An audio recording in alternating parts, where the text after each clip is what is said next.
在中秋连假最后一天，桃园警方去临检，这桃园区大东路的舞厅，调查到渔港伫咧毒品交易，清查了后，涉案的渔港有到700人，互警方带到登记，其中37个拘留过期，还佫伫咧台湾。警方表示讲，专案会追查这毒品源头，也若涉案的渔港会依照着毒品罪嫌移送法办，这过期拘留的渔港也送去专勤队收容。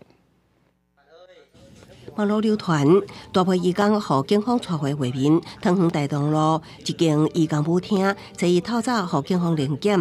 迄天内底聚集700多名渔港技术涉毒，清查了发现K他命、摇头丸等毒品，所以将人全部带回警察局查检讯问，当中也阁查获37名渔港超过期和拘留。被抓了1000多个，然后去验尿，然后没有吸毒的就放。 有吸毒的要罚款，大部分都是外劳，台湾人好像没有。对，一般都是外劳来这边假日吗？对。附近民众讲，一个假日舞厅就聚集真侪渔港，连假去较侪。警方因为接到证据，有渔港涉嫌伫舞厅内毒品交易，搜证了后，报称桃园地检署检察官指挥侦办，所以伫中秋假期动员大批警力进入临检，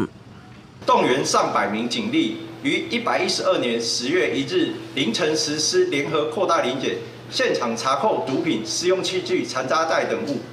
警方表示，专案会继续追查毒品来源，涉案渔港分别以毒品罪嫌移送，超过期限拘留渔港送专勤队收容。桃园分局伫110年3月12日到今年3月，拢对这间违反规定渔港舞厅进行行政通报裁处，针对店家几摆违反规定，也会登报起付，并且停止营业。记者综合报道。